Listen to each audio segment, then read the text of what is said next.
what's the process when I get my stuff back from the gunsmith? Well, I just got a couple barrels back and I figured, well, it might make a good video.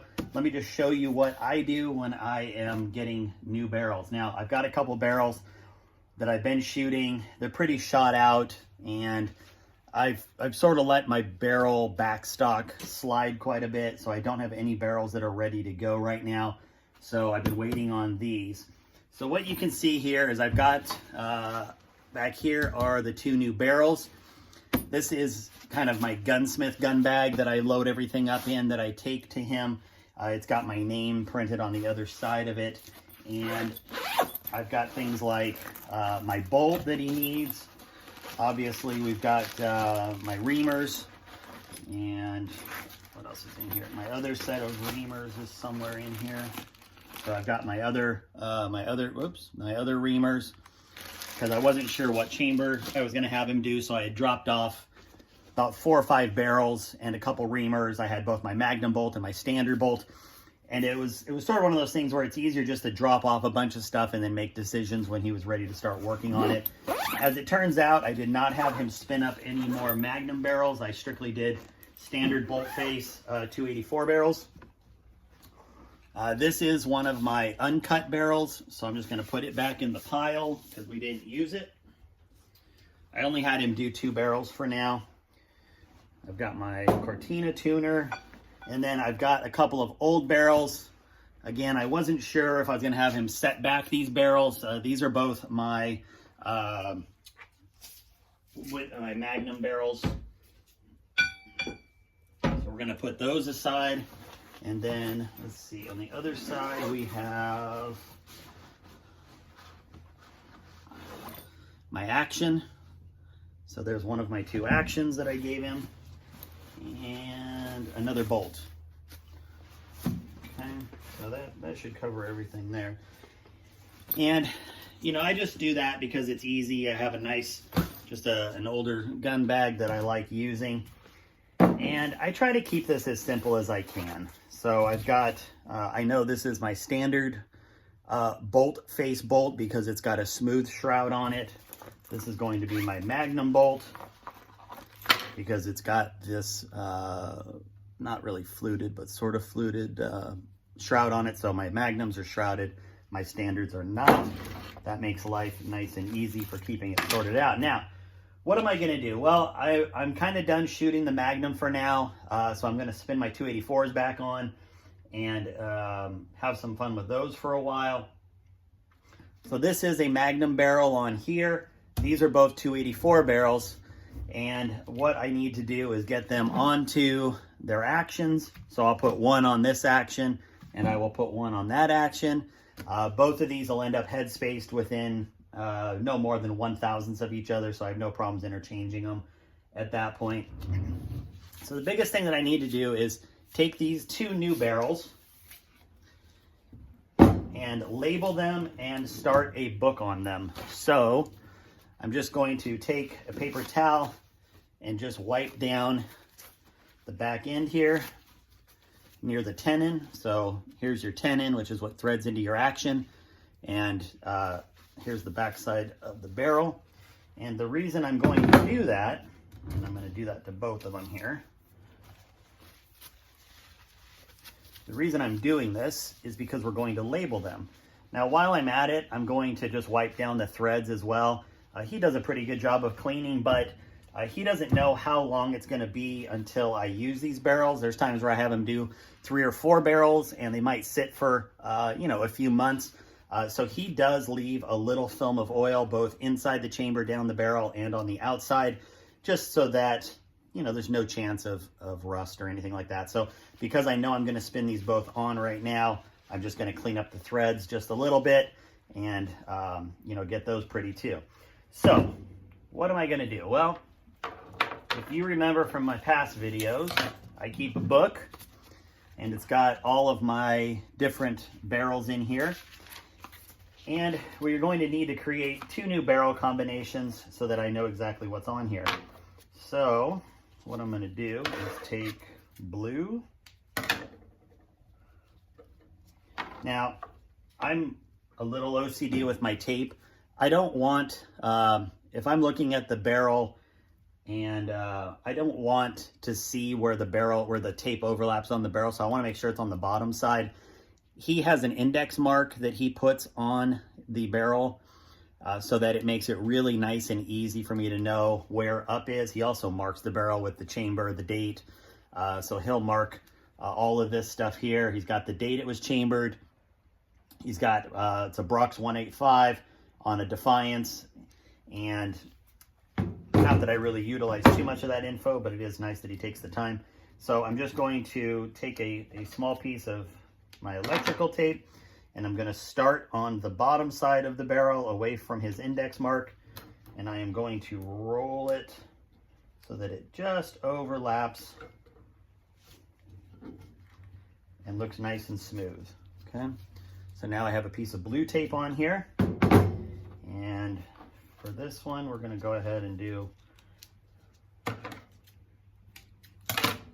red.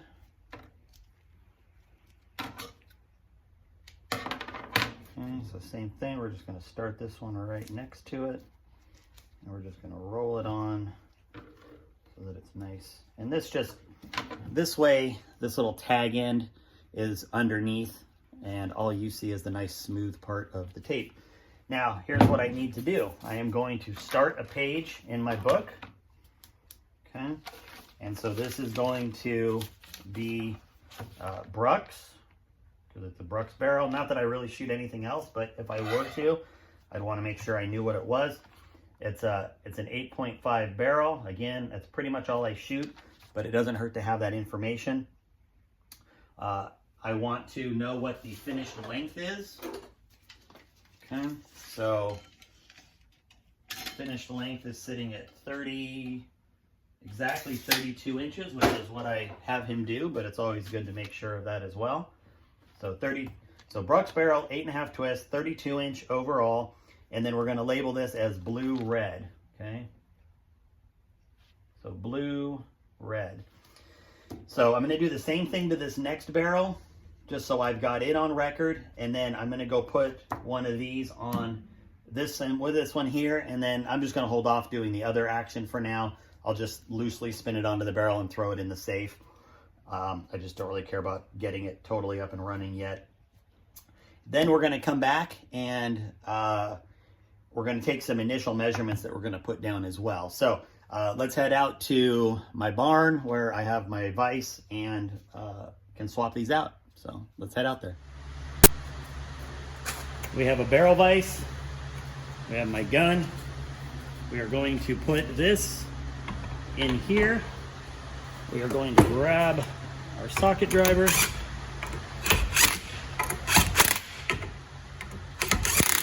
And we get it nice and snug, right?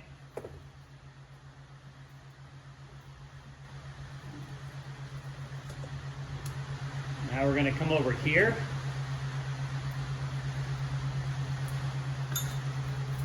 We have this. It goes into the action. I have a socket and a small little breaker bar.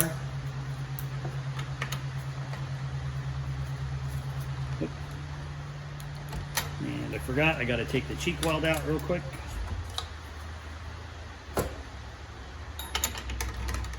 And then we're going to support it under the keel and pull. And that's just going to break it free. And now we are going to, I need to give this just a little more room. Hang on.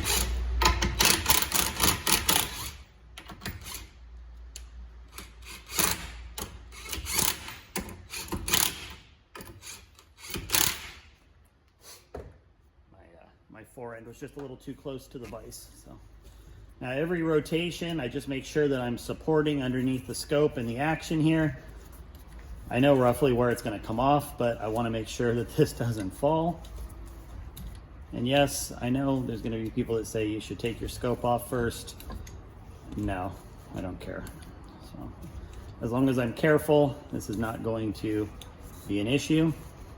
So now I'm near the end of the tenon. I want to make sure that I'm really careful about supporting this. I'm probably one rotation off here. There we go. Okay, so we're going to set this aside. Now we are going to come back over here. We want to take off this barrel.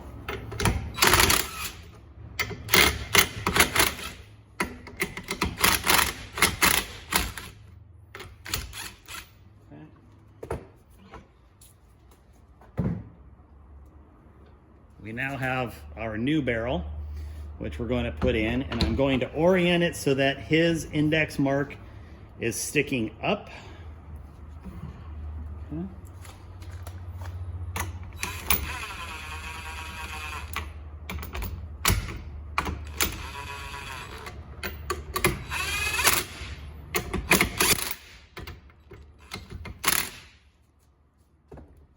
So now we have the new barrel sitting in here.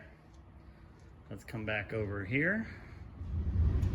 All right, now that we've got the new barrel in the vise where it belongs, I cleaned up the tenon again, and I just wipe out the inside of my action threads. And you know, I don't believe in putting a ton of anti-seize lube in, but I will put just the faintest amount, just to help you know, lubricate the threads just a little bit. And now we are going to get this lined up and thread this back on.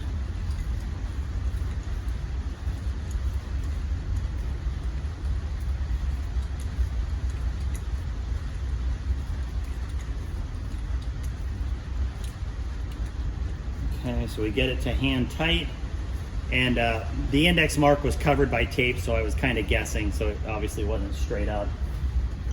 Now we're going to put the action wrench back in, and I am going to take my torque wrench, and we are going to set it for just about 70. Every manufacturer is a little different. So where are we at here? I was using it on my truck the other day. Okay.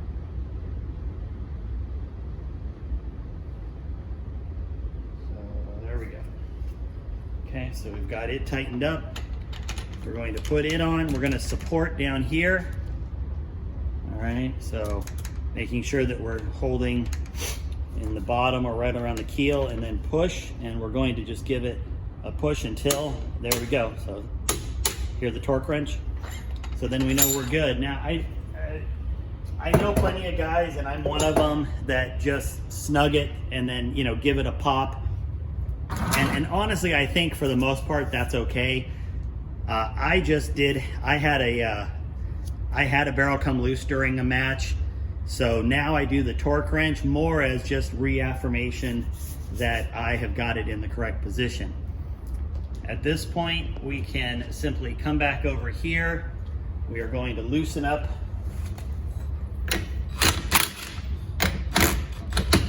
all of this.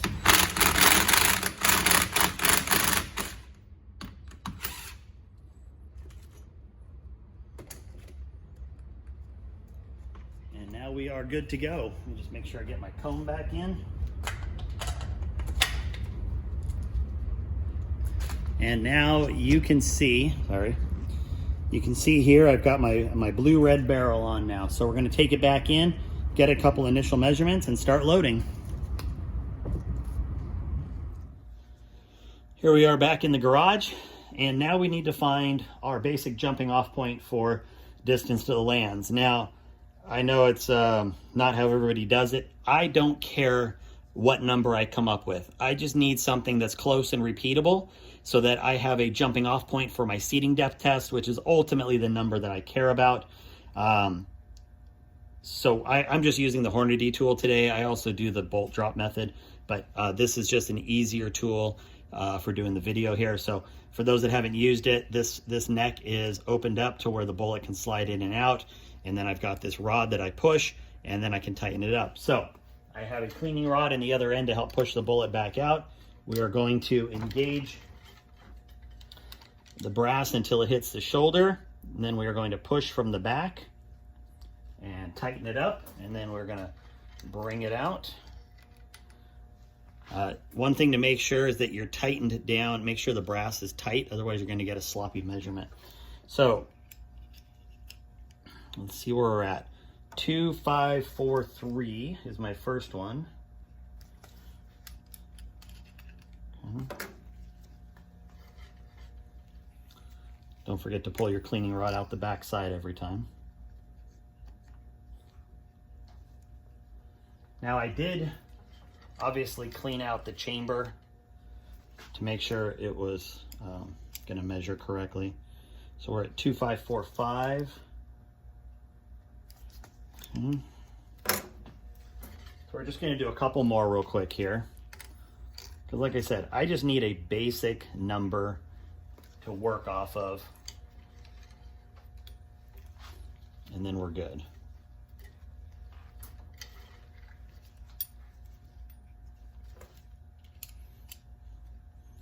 Two, 5, 4, 4. So I have a 4, 3, 4, 4, 4, 5. I'll do one more just for effect.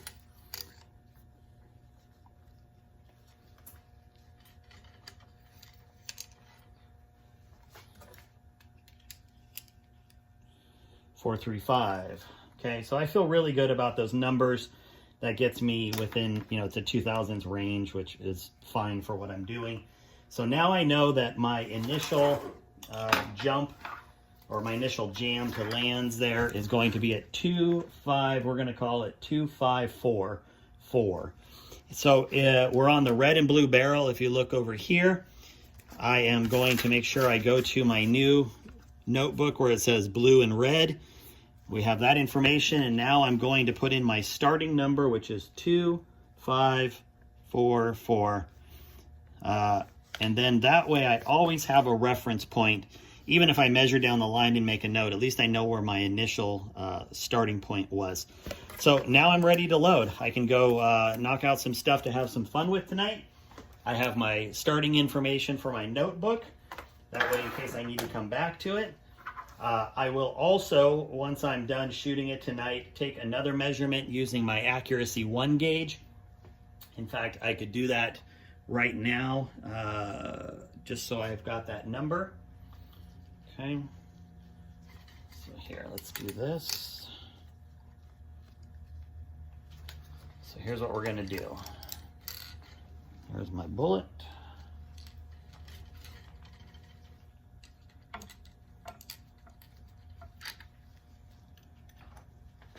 Let's make sure it measures where we want. Okay. So that's basically where we need it. We are now going to take my accuracy 1 gauge and we're going to 0 it. And now when we put this inside, we get a number of 7675. Okay. So we know that 7675 on the accuracy 1.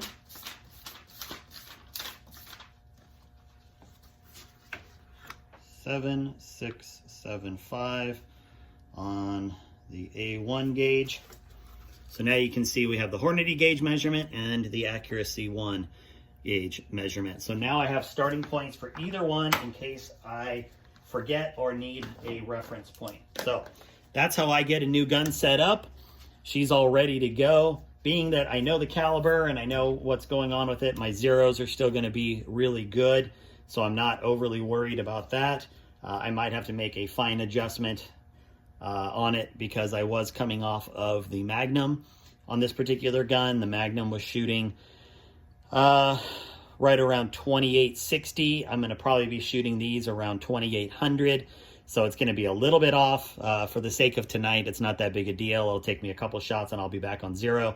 And then ultimately during my load development, I will absolutely nail down a new 0 based on this particular gun. So that's how I get a new gun set up.